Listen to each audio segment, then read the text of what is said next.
अस्सलामु अलैकुम। मोहतरमा अरूसा रकैया बेगम के साथ बाजार गई हुई थी। जब वो घर में दाखिल हुई तो बेख्तियार इनकी चीखें बुलंद हुई। जो शॉपिंग के बैग्स इनके हाथों में थे वो जमीन पर गिर गए और वो पागलों की तरह भागती हुई अपनी जान से प्यारी बेटी के पास पहुंची। जाजा, ये प्रेग्नेंट है, प्लीज इसे हॉस्पिटल लेकर चलो। वो इसके चेहरे को जर्द पड़ता देख और जिस्म को खून में लथपथ देख तड़प कर बोली थी। इसकी प्रेगनेंसी की खबर सुनते ही जाजा के होश उड़े थे। इसने बेयकीनी से अपनी माँ की जानिब देखा था। इतनी बेहिस्सो जालिम औरत उसकी अपनी माँ थी, इसे यकीन नहीं आ रहा था। सोबिया ये खबर सुनकर शॉक्ड के मारे मुंह पर हाथ रखकर अपनी सास की जानिब देखने लगी थी, जिनके चेहरे पर अभी भी कोई शर्म या गिल्ट इसे नजर नहीं आ रहा था। मैंने फोन कर दिया है, एम्बुलेंस आती ही होगी। सोबिया ने एम्बुलेंस को कॉल कर दी थी। एनी तेजी से सीढ़ियां उतरी, फिर नजमा का हाथ पकड़कर वो फूट फूट कर रोने लगी, मगर नजमा बेजान पड़ी थी। कुछ लोग जुल्म करते वक्त भूल जाते हैं कि खुदा की लाठी तो बेआवाज है। घर पर क्या चल रहा है वो गाड़ी खुद ड्राइव करके तेजी से मलक मैंशन आ रहा था। उसने उसी दौरान अपने मुलाजिम को कॉल की और बेचैनी के आलम में उससे पूछा, मैंने कुछ पूछा है तुमसे शहाब मुबशरा बेगम के खिलाफ मलक मैंशन में कौन बोल सकता था? वो घबरा रहा था, इसलिए उसने जवाब न दिया, जिस पर मुहीब अजलाल मलक रौबदार आवाज में उससे इस्तफसार करने लगा। मास्टर, मैडम छोटी मैडम को कमरे से निकाल रही थी, जबरदस्ती कर रही थी, मगर उन्होंने इनकार करके दरवाजा मुंह पर बंद कर दिया, जिस पर बड़ी मैडम ने गुस्से में आकर हमसे दरवाजा तरवा दिया। वो छोटी मैडम को कमरे से खींचती हुई नीचे लेकर जा रही थी कि अचानक छोटी मैडम ने इनसे अपना हाथ छुड़वा लिया और फिर वो अपना तवाजन बरकरार न रखने की सूरत में सीढ़ियों से गिर गई हैं। बस शहाब का आखिरी जुमला सुनना था कि इसे लगा इसकी दिल की धड़कनें रुक गई होंगी। इनका बहुत खून निकल रहा था। इन्हें हॉस्पिटल लेकर गए हैं। कौन से हॉस्पिटल? वो एक लम्हे की देरी किए बगैर उससे इस्तफसार करने लगा। उसकी आंखें सुर्ख हो गई थी। उसे लग रहा था जैसे उसकी दिल की धड़कनें रुक रही हों। इसे आज मुबशरा बेगम का पिछली बार नजमा को मलक मैंशन से निकालकर रोड पर फेंकना याद आया था। इसके दिमाग में अचानक वो हदीस मुबारका गर्दिश करने लगी थी जो इसने तीसरी जमात में अपनी बुक में पढ़ी थी। तर्जमा, तुम में से कोई बड़ाई देखे तो उसे अपने हाथ से बदल दे, और अगर वो इसकी कुव्वत नहीं रखता तो अपनी जबान से रोक दे। फिर अगर वो इसकी भी ताकत नहीं रखता तो दिल से बुरा जाने, और ये सबसे कमजोर ईमान का दर्जा है।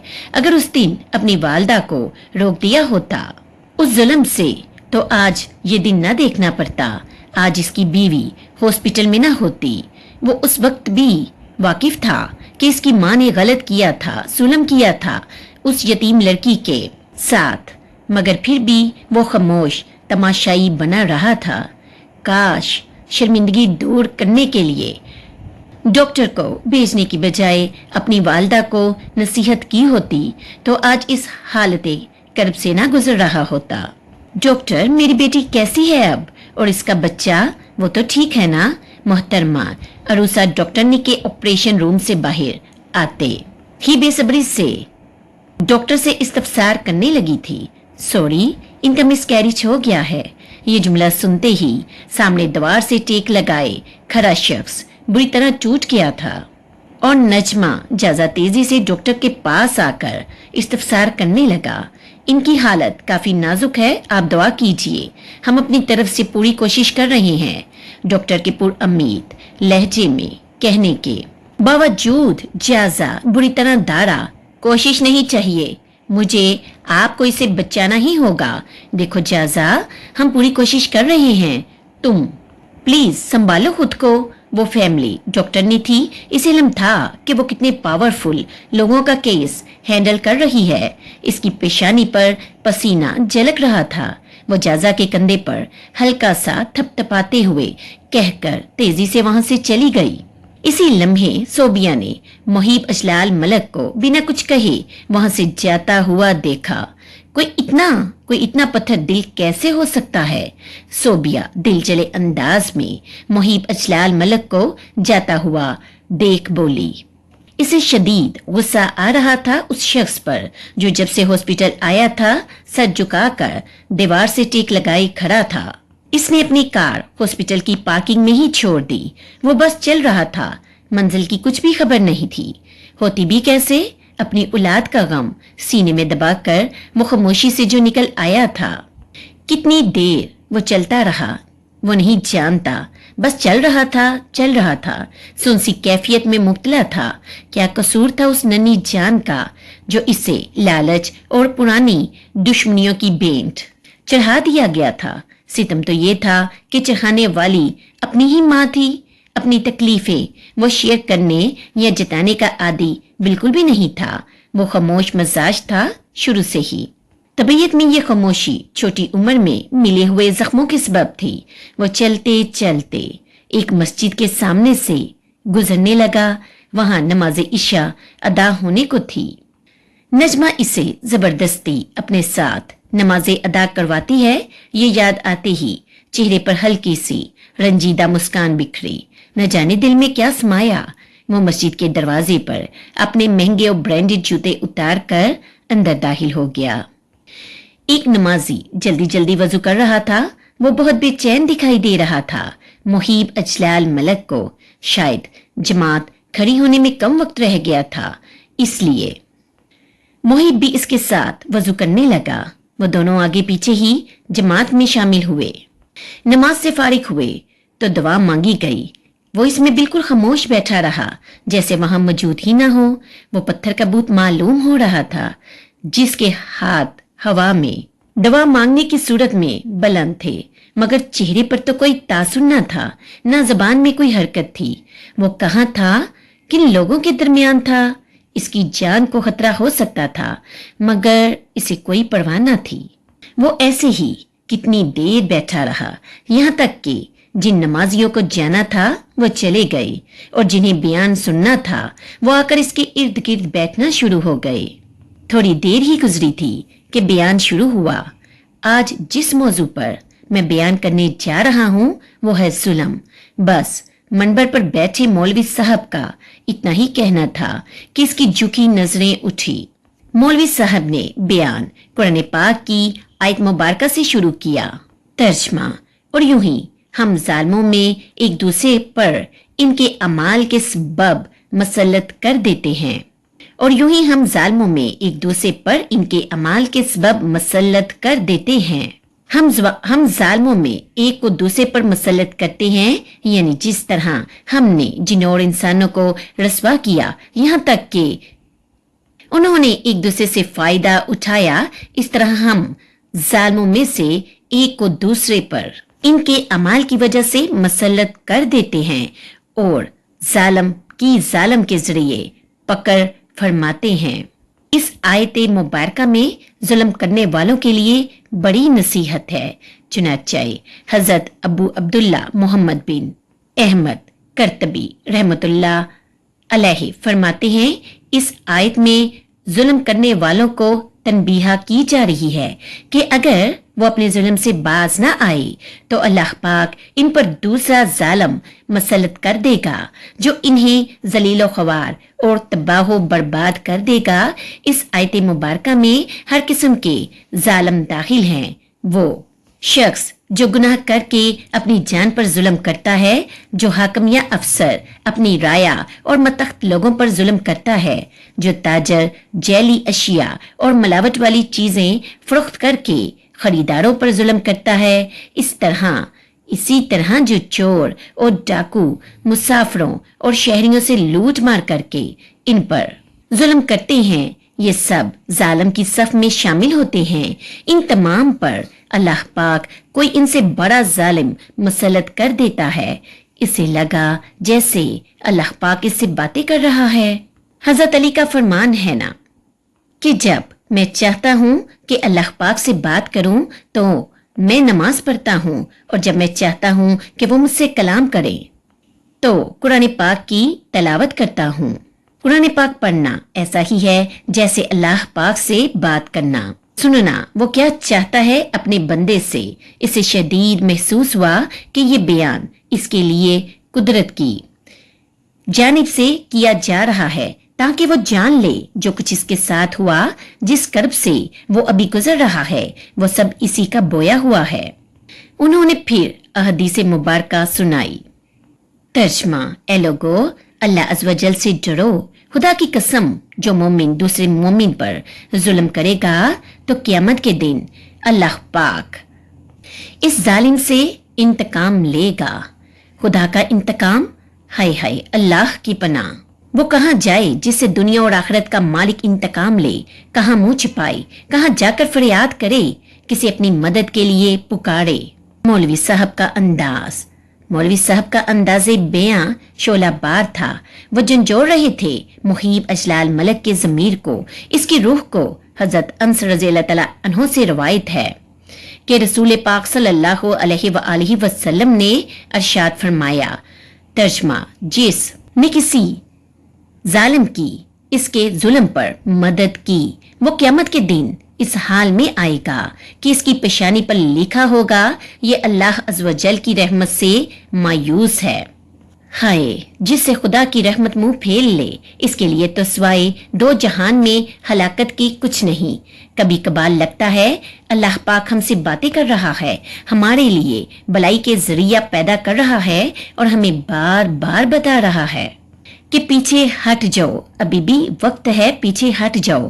اس کا کرب بڑے دل کے ساتھ مسجد میں آنا، مسجد میں بیان کا ہونا، بیان بھی اس فعل پر ہونا جس کے گرد اس کی پوری زندگی گھوم رہی ہے۔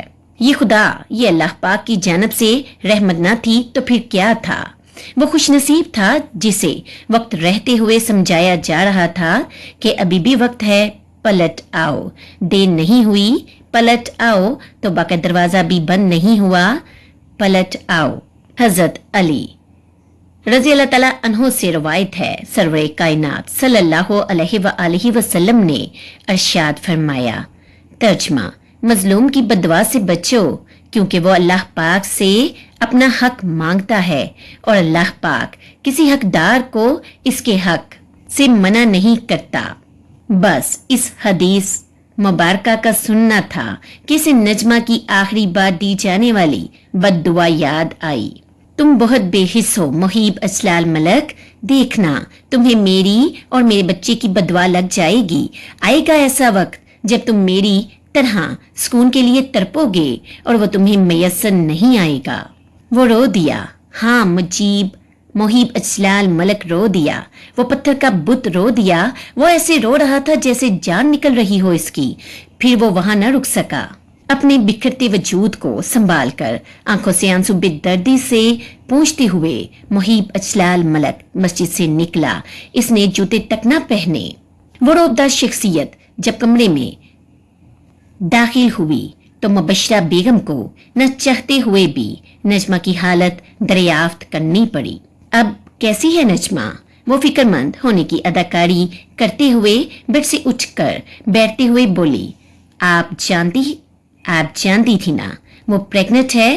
اپنی والدہ کے سوال کو مکمل اگنور کر کے ان کے پاس آ کر شارپ نگاہیں ان کے وجود پر ٹکائے تفشیشی انداز میں استفسار کرنے لگا، نہیں بھائی نہیں، مجھے نہیں پتا تھا، یاد ہے میں نے تم سے کچھ دنوں پہلے پوچھا تھا، اس کے متعلق تم نے انکار کر دیا تھا۔ اس کے بعد وہ ابھی خود کو بے قصور اور لا علم ثابت کرنے کے لیے بیڈ سے اتر کر اس کے روبرو کھڑے ہو کر بول ہی رہی تھی کہ محیب اجلال ملک نے ان کا سیدھا ہاتھ اچانک سے پکڑ کر اپنے سر پر رکھا۔ کھائیے میری قسم، آپ کو نہیں پتا تھا کہ وہ میرے بچے کی ماں بننے والی ہے۔ یہ پہلی بار تھا جب اس نے خود کی جانب منسوب کیا تھا اس روح کو جو دنیا میں آ ہی نہ سکا۔ اس کی آنکھیں اس قدر سرخ تھی جیسے شعلے برسا رہی ہوں۔ اس کا روبدار چہرہ غصے کی شدت سے بالکل لال پڑ گیا تھا۔ اس کا لہجہ بتا رہا تھا وہ حقیقت سے ناآشنا نہیں ہے۔ مبشرہ بیگم یہ سمجھنے کی غلطی نہ کریں کہ وہ اس کی آنکھوں میں اتنی آسانی سے دھول جھونک سکتی ہیں۔ محیب وہ اپنے بیٹی کی جھوٹی قسم کیسے کھا سکتی تھی؟ وہ گڑبڑا کر اگلے ہی لمحے ہاتھ اس کے سر سے ہٹانے کی کوشش کرنے لگی۔ امی حضور، قسم کھائیے میری کہ آپ بالکل نہیں جانتی تھی کہ وہ پریگننٹ تھی۔ اس نے ہاتھ نہ چھوڑا بلکہ اور مضبوطی سے سر پر لگائے چنگارتے ہوئے پوچھنے لگا، کھائیے نہ قسم میری کہ آپ لا علم تھی کہ وہ میرا بچہ ہے جسے آپ ماننے جا رہی ہیں۔ مبشرہ بیگم آج صرف اس کا سرخ چہرہ دیکھ رہی تھی جن پر جذبات بکھرتے نظر آ رہے تھے۔ ایک لمحے کے لیے تو انہیں لگا کہ وہ 17 سالہ محیب اجلال ملک ان کے سامنے کھڑا ہے، جو ان کی اور اجلال ملک کی پہلی طلاق پر پھوٹ پھوٹ کر بچوں کی طرح رو رہا تھا جب وہ محیب کو اجلال ملک کے پاس چھوڑ کر جائزہ کو اپنے ساتھ لے جا رہی تھی۔ اس کی آنکھیں بتا رہی تھی وہ پھر سے ٹوٹا ہے آج، وہ پھر سے بکھرا ہے آج۔ ستم اعلیٰ ستم یہ تھا کہ پچھلی بار بھی دل کو زخمی کرنے والے اپنے تھے اور اس بار بھی اپنوں نے ہی اس کے دل کو ایک نیا اور گہرا روگ لگا دیا تھا۔ امی حضور، کھائیے میری قسم۔ اس بار وہ شیر کی طرح ڈارا تو مبشرہ بیگم سہم کر شرمندگی سے نظریں جھکانے پر مجبور ہوئی۔ آپ کے ہاتھ نہیں کانپے؟ میری اولاد کو مارتے وقت کیسے مار دیا آپ نے اپنے ہی بیٹے کی اولاد کو؟ ان کا نظریں جھکانا علامت تھا کہ وہ قبول کر رہی ہیں کہ جانتے بوجھتے اپنی نفرت کی بینٹ چڑھا دیا تھا اس ننھی جان کو جو دنیا میں ابھی آئی بھی نہیں تھی، وہ جو ان کے اپنا خون تھی، ان کے بڑے بیٹے کی اولاد تھی۔ اس کی پکڑ ڈھیلی ہوتے ہی مبشرہ بیگم نے تیزی سے اپنا ہاتھ ہٹایا۔ محیب کے کیے جانے والے سوالات انہیں نشتر کی طرح اپنے دل میں پیوست ہوتے معلوم ہوئے۔ وہ بار بار اس بچے کو خود سے منسوب کر رہا تھا۔ محیب، وہ تمہاری اولاد نہیں تھی، وہ تو اس وحشیہ کی بیٹی کا خون تھا۔ وہ قابل نہیں ہے تمہاری شادی صرف اور صرف اس سے جائیداد کے لیے ہوئی تھی۔ کیا بھول گئے ہو تم نے کیسے اس وحشیہ کی بیٹی کو اپنی بیوی کا رتبہ دے دیا؟ کیسے اسے اپنے کمرے کی زینت بننے دیا؟ کیسے اس گندی لڑکی کو تم نے اجازت دی اپنے بچے کی ماں بننے کی؟ تم کیسے بول سکتے ہو؟ یہ حق پلوشا کا ہے، میری بہو پلوشا کا، تمہاری ہونے والی بیوی پلوشا کا۔ وہ جذباتی ہو کر محیب کو یاد دلانے لگی کہ نجمہ کو وہ کس نظر سے دیکھنے کا عادی تھا۔ وہ مبشرہ بیگم ہی تو تھی جنہوں نے اس کے دل میں شروع سے محترمہ عروسہ بیگم اور ان کی بیٹی کے لیے زہر بڑھا۔ وہ جیسے جھنجھوڑ کر یاد دلانا چاہ رہی تھی اسے کہ اس کی منزل پلوشا ہے، وہ کہاں بھٹک گیا ہے، وہ کس راہ پر چل پڑا ہے۔ آپ کو کیا لگتا ہے امی حضور، میں کوئی بچہ ہوں؟ اس نے طنزیہ لہجے میں استفسار کیا تھا۔ کیا مجھے نہیں خبر کہ پلوشا کا تو صرف نام استعمال کر رہی ہیں آپ، اصل میں تو مہک آنے کا بدلہ لیا ہے آپ نے۔ مگر بدلہ لینے سے پہلے یہ تو دیکھ لیتی کہ کس سے بدلہ لینے جا رہی ہیں۔ آپ کو بدلے کی آگ نے اتنا اندھا کر دیا کہ آپ نے اپنے ہی بیٹے کی اولاد کی جان لے لی ہے۔ وہ ابھی غم و غصے سے سرشار حالت میں بول ہی رہا تھا کہ مبشرہ بیگم بیچ میں بات کاٹتے ہوئے، وہ اولاد نہیں ہے تمہاری، وہ صرف اس وحشیہ کی بیٹی کی اولاد تھی۔ ہم نے تمہیں پہلے ہی سمجھا دیا تھا محیب کہ دل کو نہ لگانا، دل لگی کرو، دل مت لگانا۔ اس سے یاد ہے وہ تم ہی تھے جس نے جائزہ کی شادی اس وحشیہ کی بیٹی سے نہیں ہونے دی، کیونکہ تمہارے نزدیک وہ گندا خون اس قابل نہیں تھا تمہارے بائی کے۔ اگر وہ تمہارے بائی کی بیوی بننے کے قابل نہیں تھی تو تمہارے بچے کی ماں بننے کے کیسے قابل ہو گئی؟ جب سے وہ مجھ سے منسوب ہوئی پھر وہ نہ رہی، وہ میری ہو گئی، اور جب وہ میری ہو گئی تو پھر میں کسی کو حق نہیں دیتا اس کے متعلق کچھ غلط بولنے کا۔ اگر آپ کو یاد ہو تو میں نے بھی آپ سے کہا تھا نجمہ بیوی ہے میری، وہ بیوی ہے میری، میں دل لگی کروں یا دل لگاؤں، کوئی اس معاملے میں بولنے کا حق بالکل نہیں رکھتا، اور اگر آپ کو لگتا ہے ان فضول باتوں کو موقف بنا کر ایک جان کا قتل آپ پر جائز ہو گیا تو میں بتا دوں یہ آپ کی سب سے بڑی غلط فہمی ہے۔ آپ نے قتل کیا ہے، وہ بھی اپنے ہی بیٹے کی اولاد کا، جس کے لیے میں آپ کو کبھی بھی معاف نہیں کروں گا، کبھی بھی نہیں معاف کروں گا۔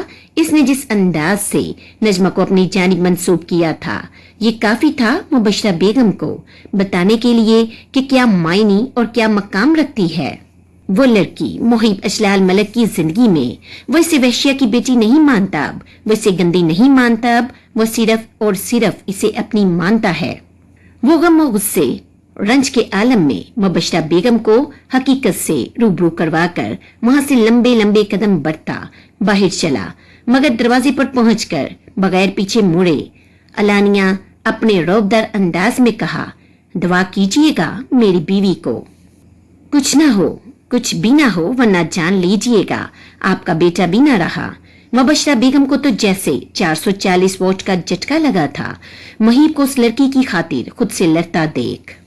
وہ لڑکی جو پیدائشی دشمن تھی محب اشلال ملک کی، وہ کبھی اتنی اہمیت کی حامل ہوئی کہ اس کی خاطر اپنی ماں تک سے جینا مرنا ختم کرنے کے لیے تیار بیٹھا تھا۔ وہ ہکا بکا اسے جاتا ہوا دیکھنے لگی تھی۔ محب اشلال ملک اپنی زبان کا کتنا پکا ہے یہ تو وہ جانتی تھی، یہی سبب تھا کہ ان کا دل خوف کے مارے بے قابو ہوا۔ وہ اپنا بیٹا کھونا نہیں چاہتی تھی، ایک بار پہلے بھی اس سے جدا ہوئی تھی۔ وہ درد اور تکلیف، وہ جدائی، وہ ملنے کی امید، وہ ایک جھلک دیکھنے کی طرف انہیں اچھی طرح سے یاد تھی۔ نہ چاہتے ہوئے بھی دعا کرنے پر مجبور تھی کہ نجمہ کو کچھ نہ ہو۔ مجھے یقین نہیں آتا، بالکل بھی یقین نہیں آتا، کوئی اتنا پتھر دل کیسے ہو سکتا ہے؟ انسان اگر بے زبان جانور بھی پالتا ہے نا تو اس سے بھی انس ہو ہی جاتی ہے، مگر تمہارے بھائی کو ایک جیتی جاگتی ہنستی مسکراتی زندہ دل لڑکی سے نہ ہوئی، وہ بیوی ہے ان کی، کم از کم اسی مقدس رشتے کا لحاظ رکھ کر ایک بار ملنے آ جاتے۔ صوبیہ کا دل جل کر خاک ہوئے جا رہا تھا۔ محیب کی نجمہ کے متعلق لاپرواہی دیکھ کر وہ جازہ سے شکوتاً بولی تھی، میں کیا کر سکتا ہوں اس معاملے میں؟ وہ بچے تو ہیں نہیں جو پکڑ کر لے آؤں گا۔ جازہ خاصا چڑھتے ہوئے جواب دہ ہوا تھا، ویسے بھی کیا فرق پڑتا ہے ان کے ہونے یا نہ ہونے سے؟ فرق پڑتا ہے وہ ہسبینڈ ہے اس لڑکی کے جو زندگی اور موت کے بیچ لڑ رہی ہے۔ صوبیہ جزبز ہو کر خاصا جتاتے ہوئے بولی، ہسبینڈ وہ آج انہی کی وجہ سے اس حال میں پہنچی ہے۔ مجھے یقین ہے یہ سب انہوں نے خود کروایا ہوگا۔ جب انہیں پتہ چلا ہوگا کہ نجمہ پریگننٹ ہے، وہ تو دل بہلا رہے تھے، ذمہ داری اٹھانے کے لیے تھوڑی اپنے پاس رکھ کر بیٹھے تھے۔ جازہ کا بس نہیں چل رہا تھا کہ محب اشلال ملک کو گریبان سے پکڑ لے اور اس سے ان سارے ظلموں اور نا انصافیوں کی خود سزا دے جو اس نے نجمہ پر ڈھائے۔ وہ پھر ہاسپٹل نہ گیا، ہمت ہی نہ ہوئی تھی۔ اپنے کیبن میں کھڑکی کے پاس کھڑا سورج کو اپنی کنیں سمیٹتے اور رات کو اپنی چاندنی پھیلاتے خاموشی سے دیکھ رہا تھا۔ وہ کیا تھا جو اس کے پاس نہیں تھا آج؟ اگر وہ پیدائشی دشمن مر جاتی تو دنیاوی طور پر وہ شوہر ہونے کے اعتبار سے نفع ہی اٹھاتا، پھر وہ خوش کیوں نہ تھا؟ بس خاموش کھڑا اپنے خالی ہاتھوں کو تکنے لگا۔ اس لمحے جیسے کوئی جنگ لڑ رہا تھا۔ وہ خود سے، سوری میں تمہاری حفاظت نہیں کر سکا۔ اس نے خالی ہاتھوں کو دیکھتے دیکھتے کرب کی شدت سے اپنی آنکھیں بند کی۔ ایک آنسو کا قطرہ آنکھوں سے بہہ کر پلک پر آ ٹھہرا۔ وہ اپنے بچے سے شرمندہ تھا، وہ معافی مانگ رہا تھا۔ جس اذیت سے اس لمحے وہ گزر رہا تھا وہ علم رکھتا تھا اس سے دگنی اذیت ابھی اس کی منتظر بیٹھی ہے۔ محترمہ عروسہ کا تو رو رو کر برا حال تھا، ان کی ہر سانس دعا گو تھی کہ نجمہ کو کچھ نہ ہو۔ رقیہ بیگم کے دل میں بھی اپنی پوتی کی محبت جاگ اٹھی تھی۔ انہوں نے ہاسپٹل سے واپس آ کر آیت کریمہ کا ورد کروایا ملک مینشن میں۔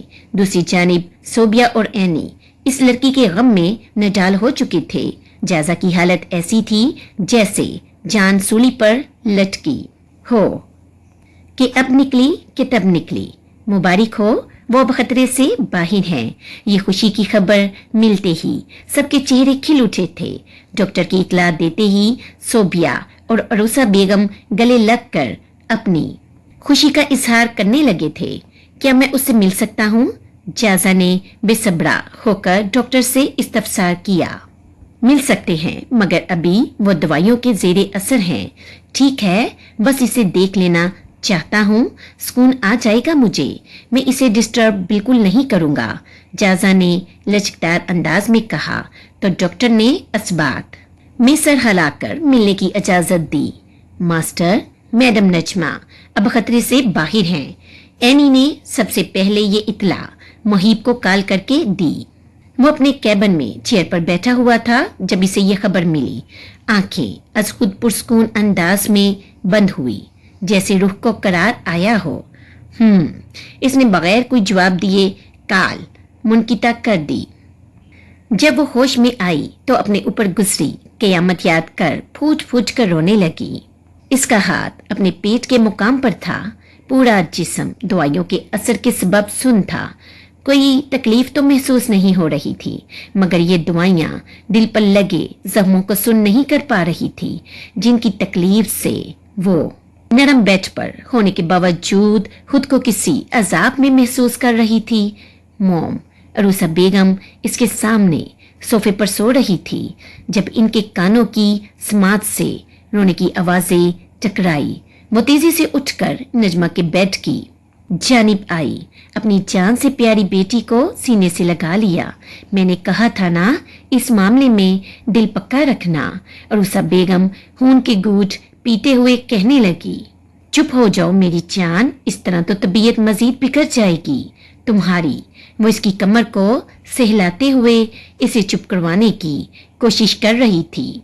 मॉम, मेरा बच्चा, इसके मुंह से बस इतने ही अल्फाज अदा हो सके। इसके बाद इसने फिर जोर जोर से चीख चीख कर रोना शुरू कर दिया था। वो ऐसे तड़प रही थी जैसे बिन पानी के मछली। इसकी हालत बिगड़ती देख तेजी से डॉक्टर और नर्स कमरे में दाखिल हुए। इसे नशे की दवाई का इंजेक्शन लगा दिया गया, जिसके बाद कुछ ही लम्हे गुजरे थे और वो पुरस्कून अंदाज में सो गई। 2 दिन तक वो हॉस्पिटल में ही रही। इस दौरान जाजा, सोबिया, रुकैया बेगम, मोहतरमा अरूसा और एनी सब हॉस्पिटल आते जाते रहे। यहाँ तक कि जब वो सो रही थी तो अजलाल मलक भी इसकी तबीयत मालूम करने आए। बस जो ना आया था वो मुहीब अजलाल मलक। जाजा, तुम घर जाकर आराम कर लो, मैं हूं नज के साथ। जाजा नजमा के बेड के बराबर वाली चेयर पर बैठा नींद के झोंके ले रहा था जब सोबिया ने इसके कंधे पर हाथ रखकर मुस्कुराते हुए कहा, तुम्हें भी रुकने की जरूरत नहीं। पीछे से आने वाली रोबदार आवाज ने इन दोनों मियाँ बीवी की तवज्जो अपनी जानिब मबजूल करवाई। वो वजीह मर्द अपने शहाना अंदाज में इन्हीं के पास चलता हुआ आया। ओहो, तो आपको याद आ गया है कि आपकी एक अदद बीवी भी है। जाजा ने इससे देखते ही खड़े होकर तंज का तीर चलाते हुए कहा, मैंने कहा है तुम दोनों जा सकते हो अब। इसने जाजा के तंज को मुकम्मल तौर पर इग्नोर करते हुए हाकमाना अंदाज में कहा। इसकी शख्सियत का अपना ही रोब दबदबा और शहाना वकार था। लोग इसकी आंखों से आंखें मिलाकर बात नहीं कर सकते थे ज्यादा देर। इसके हाकमाना अंदाज में कहते ही सोबिया को बेहतर यही लगा कि खामोशी से जाजा को लेकर वहां से चली जाए। ओके, हम जा रहे हैं, नज का ख्याल रखिएगा, आखिर को आपकी बीवी है। आखिरी जुमला इसने सिर्फ याद दहानी के लिए अदा किया था। इसके लहजे की चुभन वो महसूस कर रहा था। चलो जाजा, सोबिया जाजा का हाथ थामते हुए बोली। जाजा न चाहते हुए भी नजमा को मुहीब के हवाले करने पर मजबूर था। वो खा जाने वाली निगाहों से अपने बड़े भाई को घूरता हुआ सोबिया के साथ जाने के लिए तैयार हुआ। इनके कमरे से निकलते ही मुहीब नजमा के बेड पर बैठ गया। इस हसीन दिलरुबा की पेशानी पर सफेद पट्टी बंधी हुई थी, आंखों के नीचे स्याह हल्के नजर आ रहे थे। इसने पेशानी को नरमी से चूमा। इसका चेहरा कमजोरी और काफी खून बह जाने के सबब बिल्कुल सफेद पड़ चुका था, जिसे देख इसके रंज में मजीद इजाफा हुआ। कमरे में बिल्कुल खामोशी छाई रही। वो इसका हाथ अपने दोनों हाथों से मजबूती से थामे बैठा हुआ था। इस लड़की को अपनी जानिब करवट लेटा देख आहिस्तगी से उठकर चेयर पर बैठ गया ताकि इसके आराम में खलल ना हो, लेकिन इसके बावजूद उसका हाथ न छोड़ा। वो इसके हाथ को अपने दोनों हाथों में कैद किए अपनी रोशन पेशानी से लगाए बैठा हुआ था कि सेल रिंग हुआ। वो बात करने के लिए कमरे से बाहर चला गया। उसी दौरान नजमा की आंख खुली। उसे वॉशरूम जाना था। अपने इर्द गिर्द किसी को न पाकर वो परेशान होकर उठी। कोई नजर क्यों नहीं आ रहा? वो परेशान होकर पूरे कमरे में नजरें दौड़ाने लगी जो खाली नजर आ रहा था। इसमें बेल बजाई तो नर्स 3-4 मिनट की तखीर से कमरे में दाखिल हुई।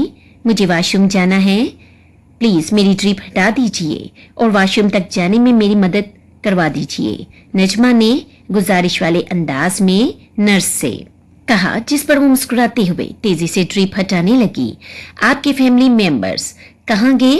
नर्स के सवाल पर वो लाइल्मी में कंधे उचकाने लगी।